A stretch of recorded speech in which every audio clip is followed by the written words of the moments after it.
Hello, guys. Welcome to another episode of the e-commerce lab by Ecomcy, the place where everything related to Amazon, FBA, parallel, and e-commerce. My name is Vincenzo Toscano, your host, founder, and CEO of Ecomcy. And today, we're bringing our special guest. His name is Michal, and he's the founder and CEO of Scalport, where they specialize on everything that has to do with systemizing your Amazon business and creating teams.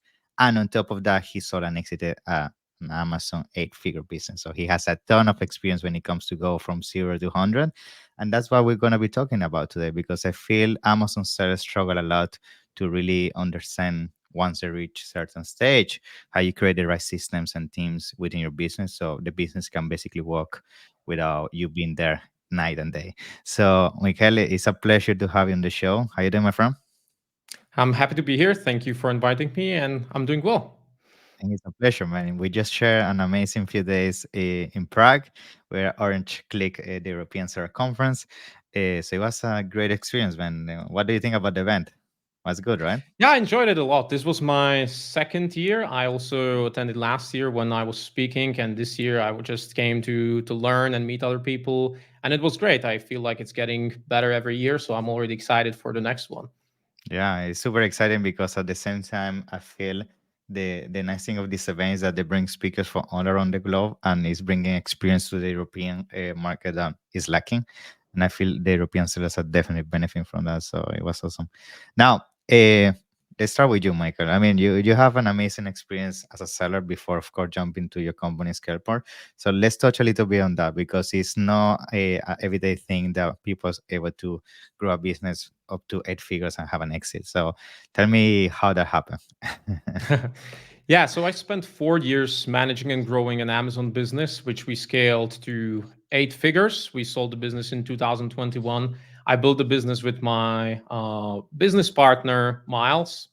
And I realized that systems and building a team was essential because we got pretty much stuck when we reached around 7 figures because I was mostly running the business on my own at that time. And of course, as you probably know as well, spinning so many plates, wearing so many Yeah. hats, you Rich will get plateau. so busy. Yeah. You will get so busy that there is no chance to keep the business growing indefinitely without getting help. And of course, Exactly. initially hiring someone for the first time, since this was the first business I ever started, I had no experience with hiring. So hiring for the first time was quite tricky. It did not go well, right? Because our my idea was that I would bring someone on board and just give them what I don't feel like doing, having Exactly. some kind of a personal assistant. And sooner or later, I basically realized that after a while, that I spent most of my time just explaining what I need them to do, Exactly. how to do it, Hmm. and spending just so much time managing the person that most of the time I was like, okay, I better just do it myself. Exactly. And that Hmm. that I realized that was my probably biggest mistake because the reason for that was that we never really clarified what we actually want the person to do. So there was no clear accountability, right? So I believe that understanding this was really essential for growing our business. And we didn't really need many employees. We got to 8 figures with just 2 employees, which we kept the team very small, very efficient, Nice. and basically being laser focused. Hmm. Very good. Yeah, I think that's a tricky one because I feel most of us Amazon sellers, let's be honest, when we jump into the space, most of us start doing this as a side hustle, and we don't come from a business background. So then having to jump and figure out, how to do some HR, finding the right people, interviewing, and so on, is tough. And I agree with you. Like most people feel that hiring a person is just to throw them at the sharks, and we hope they figure out on their own. I mean, sometimes it could happen if you're lucky, but realistically, if you don't have strong SOPs and systems, it's really challenging. So I guess that's what I want to jump to because I mean, that's what your company is all about, right? At Scale Airport, you specialize on creating the systems and really helping Amazon Yeah. sellers to figure out what is the right approach to do certain tasks within the Amazon business. So I guess the first question I have for you is like, how do you know that is the right moment to create systems within your business? Because I guess for somebody that's getting started, maybe it's not a must, but there are certain stages that definitely. So how you identify that as a seller? Like, yeah. Yeah. So there is of course no specific threshold that I would say once you reach Mm-hmm. 1 million in revenue, you have to hire. But in general, I would say sooner rather than later, because a lot of Mm-hmm. people want to start hiring when The they feel fire is busy, there. right? Yes, exactly. They are extremely busy and now realize, okay, I 100% need someone as soon as possible. But of course, if they are already very busy, they don't have the time to actually go through the hiring process properly. So they do the first thing, right? I need to hire as quickly as possible, which is the first mistake. Usually try to hire slowly, try to understand what do you need the person to do, right? So we want to avoid that mistake. But I think it's also important to understand that we hire to grow the business, right? We should not wait to get to a certain level of revenue to bring someone on board. So, in general, I would say sellers should understand how they spend their time. And as soon as they realize that most of their time is being spent just maintaining the business, supply, customer service, operations, optimizing PPC, and all of that stuff, they should really start thinking about bringing someone on board so they can delegate or at least start outsourcing to some expert where they can get help. Awesome, awesome. I think, yeah, that's a mistake I did myself as well. Like even within the agency, sometimes you say, "Oh, I think I can manage a few more months without the person." Then Yeah. few clients come in, or even myself as a seller, launch more products, and then you you, you fall into the trap of having to do that, figure it on the go, and yeah, it's a huge red flag. That so, thank you for sharing that. I guess, being said that, is how you even know which position to hire first, because as an Amazon seller, you wear so many hats. You use the PPC, you are the PPC hat, the inventory management hat, pro research, pro launch, like so many things. Like how you as a seller prioritize what is the first thing you need to get out of your plate? Like what is your advice on? Yeah, the first thing I would do is to understand that every single task in the business has a different value, different impact on the business, right? And we can see it as a spectrum of tasks from Mhm. low level tasks, the most basic things, to really high level tasks, tasks that really impact the business as it is. So from the low level tasks, we can think about it as like creating labels for your shipment, right? That doesn't Mhm. create much value, but it needs to be done. And overall, the underlying idea here is that we want to free up our time from the low level task and redirect it towards the high level tasks, right? So for most sellers, it will begin with customer service and supply. Of course, we have different businesses where I can see some sellers we work with that they are heavily spend a lot of time in product research. So maybe they will Mhm. need help there. But again, I would look into the inputs, right? Look into the time you invest in the business and see where you are spending the time and where you can replace it for cheapest, right? Because, for Yeah. example, when I go back to creating labels for Amazon shipments, you can find people to do it for Yeah. just a few Exactly. dollars per hour. So you can then get back that time, buy back that time, so you can redirect it towards something that has more value, like product development. Yeah, that's super important. I feel sometimes people don't know how to put value to their time, because I feel, yeah, I totally agree. Like if you are already a seven-figure business, an example, and you really calculate the work you bring to the business, you shouldn't be doing like labels, you shouldn't be doing Yeah, raising a case support with Amazon. Like there are certain things that can be automated, and I feel the sooner you identify that and you buy that time, is key. Because, and I'm sure you 100% support this lemma, it's like you have to work on your business, not in your business, and that's all about exactly. creating their systems and teams around that. Now, when it comes to systems, most people also struggle to really design the right SOP, the right procedure, and all of that, because let's be honest, most people haven't done that before. So I guess, from the point of view of you that you're doing this with all your clients and so on, like what is some advice you can give to an Amazon seller in terms of how to even get started to design a system? Like what are some of the key points you should consider? Yeah, so when it comes to creating systems, I always like to start at the high level, because what people usually do is that they really start creating SOPs in a way that they say exactly what needs to be done step by Mm. step.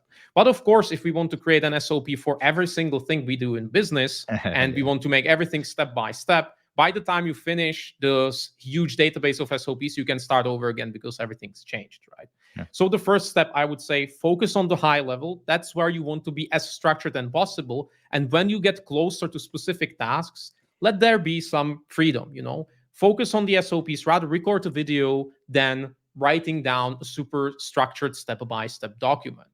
But I think that the decision really starts with the software you're going to use, right? If you are going Mm, to write your SOPs with pen and paper, even if yeah. you do a good job, it's probably not going to be helpful, right? So start with choosing the right software. I personally use Notion for Company Wiki, where Yeah. I keep track of Hmm. all of the knowledge, all of the databases I have, and Asana for task management, right? Or project management. So Yeah. we have this software we can then leverage that's been designed for these specific areas in the business, whether it's storing your SOPs or assigning tasks, right?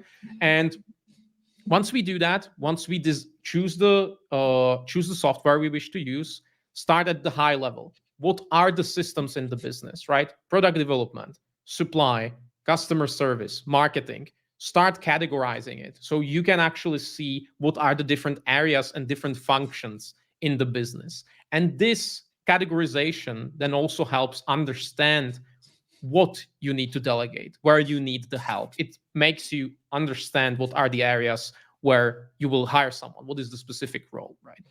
Yeah, yeah, yeah. That's actually super helpful because I feel I see that mistake all the time as well. Like people try to be super detailed. Like number one, log in. Number two, click here. Number three, and then Yeah, it's like, yeah. By the time it's true, like what you say is spot on. Like all SAPs change all the time, especially with Amazon. Imagine PPC. It's impossible to do an SAP at PPC level because yeah, there's always new things coming up with PPC. So I like that insight at high level. Like I guess what you're trying to say with that, and maybe you can elaborate on that, is that you should define what is the goal of that system, right? Like what is the end exactly. goal you want to Yeah, achieve? exactly. Yeah. Yeah, that's super important. That's a great point because we always start with defining the objective of each and every single process in the business, right? Because when you start with the objective, it then everything kind of falls in line and you know what needs to be done, right? And of course, when we start delegating, understanding the objective is essential, right? When we have someone who already has experience, sometimes sharing the objective is enough. If you have someone who understands how to do things, you just tell them what the objective is, and then they can just reverse engineer the steps. Yeah, super important. Now, when you're doing this transition, I guess they start creating the systems. I guess for the Amazon side that goes through this transition, what is usually the change in the role? Because I guess then you go from being the person that actually implement these actions yourself to then having a person in charge. But at the same time, I guess you will still recommend to have some kind of supervision or still manage um, or supervise the objectives at a KPI level, maybe in terms of what are they doing, what are we achieving. So I guess what I'm trying to say with all this is like how an Amazon seller, once you start implementing systems, you can actually measure if they're actually improving on your business, if you see what I mean. Is there a way high level you can measure that? Yeah, I think like it's important for the seller to first understand the shift in their role in the business, right? As you Hmm. said, they want to kind of transition what we call to get from the role of an operator working Hmm. in the business to an owner, start working on the business. So initially, the first step they do is they remove themselves from the low level tasks. So the Hmm. supervision there is just making sure that it's been done, right? It doesn't have to be perfect, right? The low Yeah. level tasks, they just need to be done. So the supervision there is minimal. We just want to make sure that it's finished. But once we start raising higher and higher, and maybe we will hire, let's say, a brand manager, right? Someone who is Hmm. doing the product research. We want to define KPIs, what actually success looks like, right? And I also, when I hire, I like to define what failure looks like as well, right? Hmm. We not only we define the KPIs, what we want them to achieve, I also like to define, once again, from the high level perspective, what I see the success to be if I bring the brand manager on board Yeah. and what the failure would look like. In this particular case, the failure would be that as the manager, you have to consistently step in and review their work, correct their mistakes, right? Or they would launch a product that the profitable analysis didn't look right from the beginning, right? And they're just having the rough picture of what we actually want them to do and then handing this to them, right? So this is something I also share instead of just sharing KPIs, some metrics, some numbers. I like to really define what I want them to do and what is the role in their business. Yeah. Yeah. Now, I guess, of course, creating the system is one thing because you can, of course, start creating the drafts, as we already mentioned. What are the goals? What we're trying to get out of your plate. But I guess where the system can really basically reach bottleneck is like if you don't hire the right people, right? Like building the teams around the systems. And I guess that's a tough thing to do, specifically if you have systems that are very specific to things within the Amazon space that, as we all know, sometimes not easy to find people that are skilled with this. Um, and I guess what I'm trying to say with all this, like as an Amazon seller, how you even then once you figure out the system to some extent, then are able to find the right person for those systems. Because as I said, you can have the right systems, but if you don't have the right people, then everything falls down. What is the starting point? Like where you should start as a seller to start finding those people to create a team? Yeah. Mhm. So the way we start, what we implement is what I call a hiring funnel, which is essentially a funnel where we want to attract as many relevant candidates as possible and then filter them out through multiple stages. Of course, the Mhm. more complex, the more advanced the role is, the more stages we have. But in general, we want to out of our first step is to first of all define the role what we want to bring on board, and that is defined based on the systems we wish to delegate, right? So rather than thinking who should I hire, think about what systems and processes I wish to delegate. I put it together and I will get something, right? There should be some synergy. We don't want to delegate creative and analytical tasks to one person. Ideally, there needs to be some synergy, but then again, we are not building a team of 20 people, let's say, right, in the Mhm. beginning. So, what we Yeah. want to do is to create the synergy. And the way I defined it, for example, our supply manager can be accountable for inventory management, they can be accountable for the whole supply chain, for supplier research, for working with freight forwarders, inspections, and all of that stuff, right? So once we define this, identify really what we want them to do, we can then pull out what are the requirements for that role, right? What are the skill sets? What is the experience we want them to have? And create this essentially bundle that really defines what their role will be in the business. Mhm. Once we do that, we can start crafting the funnel. The first step, craft the job ad. And when you are crafting the job ad, think about a way to craft this so it discourages everyone who's not a good fit and attracts everyone who is, right? We do not want to attract as many people as possible. We want to attract as many relevant people as possible. Usually, I say at least 80 to 100 candidates at the top of the funnel. Okay. Once we do that, have a questionnaire, right? To quickly filter out the people that simply are not a good fit, right? We ask them 8 to 12 relevant questions about that particular role. And once again, since we already defined what we want them to do, this is not a hard task to come up with some relevant questions. Ideally, something that they cannot Google as easily. Exactly. Usually, going through the questionnaire filters out like 60 to 70% of the candidates. Most people won't be willing to do that, which is a sign that they are not a good fit. If it's for the people who pass, we usually share a test task that is very specific to their role. Ideally, that is a task they will be doing on a regular basis. Like a supply manager, it could be calculating a shipping plan, right? Creating a shipping plan for the supplier, for the forwarder, and essentially something they will be doing every single week or every single day. And once we filter it down to like 5, 6 candidates, we can then start scheduling interviews. The Mm. reason for that, why we are filtering it through these stages, is that filtering out the questionnaire doesn't take that much time on our end. We do not want to do 80 to 100 interviews. We would spend so much Exactly. time doing that. Yeah. So we want to filter them out and talk only to the best candidates that are very likely to be a good fit. But even if you do everything correctly, it can still happen that you don't find a good candidate. And that's completely fine. You can just get more candidates into the funnel. It's always better to wait a bit longer and find the right candidate and bring them on board. So we always said hire slow, fire fast, right? If they are not a good fit, get rid of them and again go through the whole process. Yeah, very good. I think another question people may ask when it comes to hiring is that sometimes you, as a founder, might not have a clear understanding yet in terms of the time that you might need the person for. And what I mean by this is like sometimes you don't know if you need to start with a part-time position, a full-time, few hours, because realistically, it's tough to really quantify that at the beginning.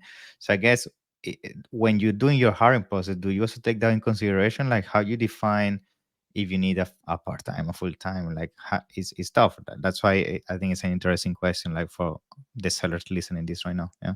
Yeah. So in general, I would always prioritize having full-time people over part-time people. Okay. So if you, because I often see a lot of sellers that have like five, eight part-time employees, rather than Exactly. Yeah. that have two or three full-time employees, right? Because if the employee has three or four different income sources, the moment they get a better offer, They're gonna they live. will just Yeah. leave. Yeah. Yeah. Exactly. And that's the last thing you want if you find someone who is good, right? So the first goal we should have in mind is we should try to bring them on board full time so they can fully commit themselves to our business. That's where we will get the most value. But of course, as you said, some sellers, especially in the beginning, you might not have 30, 40 hours of work for them. So you can come to an agreement maybe with the what we usually do with, for example, the supply manager. Maybe you have Mm. like 10, 15 hours of work for them. Even then, try to prioritize full-time employee. Let's say you bring them on board and let them also help you as a assistant in the business. Their main role they are accountable for is supply manager, where they will work 15 hours per week. But maybe you could use them for another 10 hours a week to help you, let's say, gather some data, right? Maybe something they wouldn't usually do, but it's still better to maybe pay a little extra, a little bit more than you would pay for a regular general VA, but bring them on board and make sure that they are committed to your business. But Yeah. when it comes to estimating the required time, once again, I like tracking my own time, and I recommend this to our clients to at least have some rough understanding how you spend your time. And if you know that you spend 10 hours a week working on supply and now you wish to delegate supply, usually a good estimate is to increase the number of hours by around 50%. Okay. So from 10 hours, I would bump it to 15, and that would be my estimate. Because my assumption is that, especially in the beginning, it will take them a little bit Yeah, of longer course. than it does Yeah. for you right now. Yeah, that's very good, very good. Yeah, I think I agree with the first thing you mentioned. Like sometimes if you only rely on VAs, the bad thing is that they never really become part of the culture and the ecosystem or integrate with everything that you do, and they're just jumping from project to project. And realistically, then that doesn't create the chemistry and the Mhm. speed that you might need in certain projects. So super important. I guess that the other question I have when it comes to teams is once you hire them, right, and they're going to specific systems, how flexible you think Amazon sellers should be in terms of adapting these systems based on maybe new improvements or ideas that they can bring to the table that you didn't identify in the first place? Because I think that's very important. The fact that you need to also leverage the things that people bring to the table that you are not aware of. I mean, I'm a big advocate that you should never be the smartest person in the room, and you should always learn from your employees as well. So, is there something you recommend there to keep innovating the SOPs based on things your new teams identify that sometimes you stop identifying because you're not doing those activities anymore? If you see what I mean, yeah. Yeah. So my goal, and I recommend this to everyone, is when they delegate, their goal should be to transfer the accountability for that particular process, which means that the employee becomes an owner of that Hmm. process, which includes improving and optimizing the process.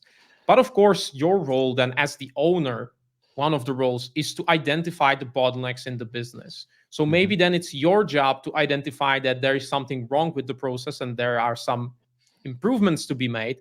And then you can step in and work with the employee with their skill set and their expertise and their experience to make the improvements. Because, of course, when I was running our Amazon business, I was not involved in supply at all for 3 or 4 years. So at that point, I relied on the employee to help me figure out how to optimize the process, right? The number of shipments was increasing, the number of POs were selling in multiple marketplaces, and the complexity was getting out of hand. And I identified that as a bottleneck, step in, work with the employee, work with the supply manager, and discuss a solution. Maybe you need a new tool. Maybe you just need a better to be more organized, right? Work with them to remove the bottlenecks. Okay, very good. And in terms of so we can start concluding when it comes to this, like Once you create these systems, and then you have your team integrated with all these new systems, um, how do you also ensure, because of course we are talking about they have to be accountable, they have to keep optimizing, but sometimes you as the owner, especially like ourselves for example, that we constantly go to events, we learn new strategies and all of that. I think it's important as owners to transfer this knowledge to our team so they keep always be on top of their game as well, right? So is there some recommendation there as well in terms of maybe on a monthly basis do training for them or things like that? Is that part of your recommendation as well for your team? Yeah, so what we did in some areas, for example, with the brand manager, it made a lot of sense to help the brand manager to be on top of things. So we recommended resources, which podcasts to listen to, which Mm-hmm. books to read to, and basically we then asked them to report to us what were the findings, and then again we work together, what are the things we are going to implement in our business. In some areas it's more relevant than in others, of course. Let's say Mm-hmm. PPC on Amazon, Yeah, changing of course. constantly, you really need to study to be on top of things. But on the supply side, not as much, right? We just need our supply manager to be really diligent Yeah, and really make sure that they are detail oriented, they are not making mistakes, but they don't really need to educate themselves as much as, let's say, someone who optimizes PPC campaigns. awesome. I mean, it's been an amazing episode, Michael. Thank you so much for all the insights. I know this is just part of what you do, and this goes so much deeper in terms of everything around systems and teams. That's why you essentially created your amazing company, Scaleport, that is specialized in that. So I guess to start concluding, and I'm sure people might be super interested in this, tell us a little bit about how to, reach out to you, work with your team. How does the process looks like when it comes to if you're an Amazon seller and want to start creating your systems and teams around that? Yeah. Mhm. So people can go to scaleport.io where they can find our whole framework. I basically show exactly how we work with clients and also what does the whole operating system we help our clients replicate in their business look like, right? So they can see exactly step by step how everything looks like, and if they need our help, they can book a call and show us their business, and we will help them figure out how to implement everything and how to make changes. Because of course, every business is different. So we offer a consultation call. People can hop on a call with us and show us where they are right now and where they want to get.